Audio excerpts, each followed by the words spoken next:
Девчонки, всем привет! Сегодня тема нашего мини-урока будет топы.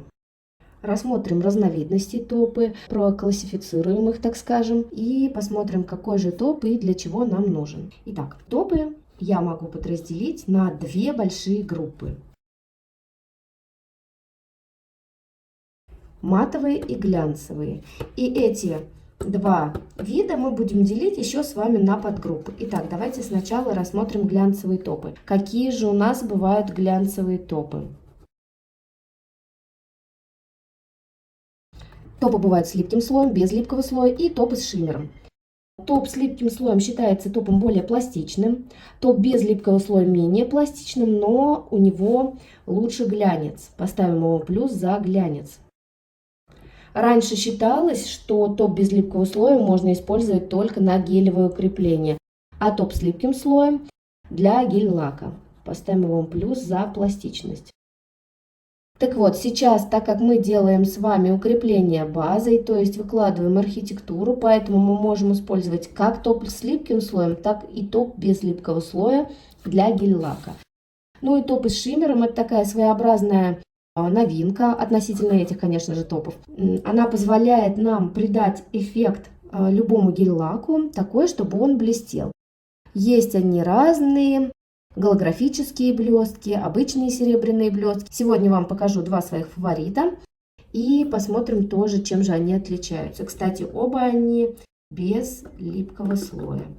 Был у меня как-то раз топ, кстати, с липким слоем с шиммером. Это был топ Рунео. Я его однозначно не рекомендую, потому что он носится отвратительно. Значит, какие мы знаем топы с липким слоем и что же их отличается от топа без липкого слоя?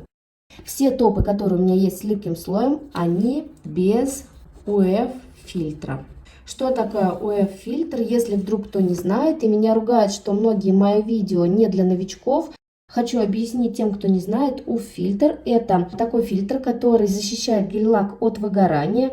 И плюс такие топы у нас в лампе светятся голубым. Их плюс то, что они защищают от выгорания, а минус в том, что на темных оттенках, а точнее на черном, они дают синеву. Особенно на естественном свету. То есть при солнечной погоде, например, черный гель-лак у нас будет выглядеть темно-синим. Это не очень хорошо, поэтому лучше для черного использовать топ с липким слоем, чтобы он не отдавал синеву. Топ с липким слоем у меня тоже несколько фаворитов, тоже сегодня вам все их покажу. Давайте, наверное, их с вами запишем. Diva, это Clio Brilliant, это топ от Uno, Super Shine. Надеюсь, я правильно написала. Вот эти три топа прекрасно держат слайдеры, втирки, у них хорошая консистенция, они не густые, не жидкие. Есть, конечно, некоторое различие, Uno чуть-чуть погуще, например, чем Diva, Diva чуть-чуть пожиже, но все эти топы у меня не пузырятся, нет, в общем, с ними проблем. Топ с липким слоем я использую вообще абсолютно любые, разные торговых марок. Мне в моей работе они практически не требуются, я их использую только, в скобочках напишу вам, для растушевок. Для растушевок, когда тушую акварель в гель-лаковой технике, это первое, для чего я их использую. И второе, для чего я их использую, как перекрытие для втирки. Если у нас вот ноготок, если у нас здесь будет втирка, если вы положите первый слой топ без липкого слоя и второй слой топ без липкого слоя, то у вас вот этот второй слой пойдет проплешинами. Почему? Потому что глянец на глянце не очень хорошо уживается. Такое же может случиться, если у вашего гель-лака недостаточная дисперсия. Например, у меня был гель-лак от Гратол, и любой топ без липкого слоя на нем также проплешинами шел. Если у вас есть такие же проблемы, вот здесь восклицательный знак поставлю, если у вас есть такие же проблемы, то попробуйте с цвета снять липкий слой или перекрыть такой цвет топом с липким слоем. То есть он все равно тоже нужен, хотя бы один какой-нибудь, но у вас должен быть. Топом без липкого слоя еще какой у него плюс глянец и экономия времени. Топы с шиммером все у меня без липкого слоя, кстати. У меня это топ от Diva. и топ от Monami. Кстати, почему здесь нет топа от Monami? Потому что глянец у этих трех топов все-таки лучше, чем у топа Monami. Он неплохой, он хороший в ценовой категории, но вот у этих трех топов глянец лучше. Так, теперь давайте перейдем к матовым топам. Что хотелось бы сказать про матовые топы. Матовые топы я могу разделить на три категории. Это бархат, сатин и велюр. По матовости бархат это определенный плюс, это самый-самый бархатистый топ. К нему подходит топ от Lionel. Сатиновые топы, вообще не знаю, кто придумал, они совершенно бесполезные, бестолковые. У них нет совсем глянца, но и нет матовости. То есть они такие средние между глянцевым и матовым, смотрятся незаконченно, некрасиво, как будто просто вы сняли липкий слой. Такой топ я однозначно не рекомендую. У меня такой топ был всего лишь один, это Runail. Топы велюровые. Им я поставлю плюсик и минусик. Минус это то, что на темных оттенках им все-таки не хватает такой своеобразной матовости. А плюсик в том, что они менее пачкаются, чем бархатные. То есть, если посмотреть под увеличительным, так скажем, стеклом, то у них меньше пористости, чем вот у этих. А соответственно в эти поры забивается вся грязь. В общем, их проще очистить щеточкой, например, обычной старой зубной щеткой, чем, например, бархатный матовый топ. Для светлых оттенков я обычно использую топ велюровый, а для темных оттенков топ бархатный. Сейчас у меня, к сожалению, закончился топ Lionel, но мы сегодня с вами потестируем и посмотрим, чем же его можно заменить. В общем, девчонки, велюровые топы у нас какие есть? Monami. Кстати, очень хороший топ. Очень хорошо носится. Сюда, кстати, к бархатному я еще могу определить топ от Lovely. Кто смотрел мои видео предыдущие, видели, что я очень люблю этот топ. А сюда еще могу определить топ от Trendy Nails для светлых оттенков Аксамит и топ от Clio матовый. Все, что я сейчас здесь написала, мы обязательно с вами посмотрим на примере топов, выкрасим их и рассмотрим все вот эти вот наши тезисы. Итак, первое, что я вам хочу показать, это 4 вот таких матовых топа. Посмотрим, в чем же между ними разница. Еще, кстати, когда смотрите на цену, обратите все-таки внимание на миллилитры. То есть, например, в Clio 15 миллилитров, он стоит чуть подороже, в Monami 12. Но Monami сама по себе марка такая достаточно бюджетная. В Lovely, по-моему, тоже, да, 12. И в Trendy Nails у нас 8 миллилитров. Он вообще совсем маленький. Сейчас посмотрите, какой эффект у них получается у всех. Итак, первым топом будет Trendy Nails. У него вот такая длинная кисточка. Он совсем не мутный, совсем прозрачный. Просыхает он тоже хорошо. Были у меня некоторые проблемы, иногда были сколы с ним. Самое главное это наносить его на глянцевый забафленный топ. То есть, если, девчонки, у вас плохо носится матовое покрытие, перекрываете его глянцем. Глянцевый топ бафите и уже перекрываете матовым топом. Тогда у вас все будет носиться хорошо. Сейчас, видите, он совершенно не мутный. Сейчас просушим, посмотрим, какой он будет. Итак, вот так вот выглядит этот матовый топ. Он совсем-совсем гладкий. Его бы я отнесла между даже велюром и сатином. То есть матовость у него хорошая, но он вообще не пористый. То есть он просто полностью гладкий. Никакая одежда за него зацепляться не будет. Очень люблю этот топ матовый, но берегу его всегда для светлых оттенков. Обязательно потом все подпишу, все рассмотрим. Новый топ у нас от Clio. Он тоже достаточно таки прозрачный и такой жиденький. Очень экономичный расход за счет того, что он жидкий и быстро самовыравнивается. Сейчас просушим его. Итак, Clio уже более такой резиновый. Прямо похоже на каучуковую ручку от зонтика, какую-то не скользящую, но тоже не сильно пористый, достаточно таки гладкий, но вот немножко резиновенький такой. Очень приятный, тоже для светлых оттенков отлично подойдет. Следующий матовый топ хочу вам показать топ от Lovely. Он достаточно мутный, густой. Этого топа у меня уже совсем практически не осталось. Lovely это матовый топ с липким слоем, поэтому мы убираем липкость остаточную. И любуемся результатом. Он абсолютно бархатный, очень-очень приятный, очень похож на Lionel и достаточно пористый. Но для него нужна очень мощная лампа, чтобы его просушить, чтобы он не был проплешинами. Если у вас лампа послабже, то сушить его нужно где-то 2 минутки. Ну и последний матовый топ на сегодня – это матовый топ Monami Velvet. Он немного мутноватый, достаточно густой. Просушим в лампе. Топ Monami у нас тоже с липким слоем, поэтому мы снимаем липкий слой хорошенько, трогаем. Ну, очень похож на топ от Lovely. Очень похож.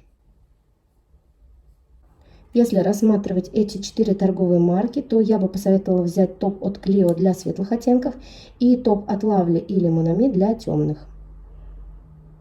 Кстати, девчонки, вот так вот выглядит матовый топ, который я абсолютно не рекомендую к покупке. Можете видеть, что он вообще непонятно, где-то блестит, где-то не блестит, какая-то непонятная шагрень. Выглядит он вот так. Перейдем к двум моим красавчикам. Это топ Monami Milky Way и топ от Diva с шиммером. У Diva голографические блестки, очень красивые. Сколько раз вы слышали, что клиент говорит вам, жалко, что этот цвет, например, не блестящий. У Monami уже нежные маленькие серебряные блесточки. Его, кстати, можете наблюдать на моем вот этом цвете. Сейчас мы выкрасим их оба на красный. Первый топ от Diva. Хочу заметить, что эти голографические блестки выглядят совершенно не пошло. И самое главное, что если на темном цвете они очень сильно видны, то на светлом они еле-еле мерцают. И вот этот мой любимчик Monami, посмотрите, какой красивый. Сделает прекрасным абсолютно любой цвет. Вот такой вот результат. Итак, вот хочу показать разницу. Плюс этих топов в том, что они сочетали в себе свойства, закрепляющие такого же топа, как Diva, так и Monami, отлично носится. И плюсом к этому они добавили интересный эффект. Посмотрите, он абсолютно разный. Здесь более мелкие блестки, их намного больше, чем в Diva. А в Diva они голографические, но за счет того, что их совсем немного, они выглядят очень клево.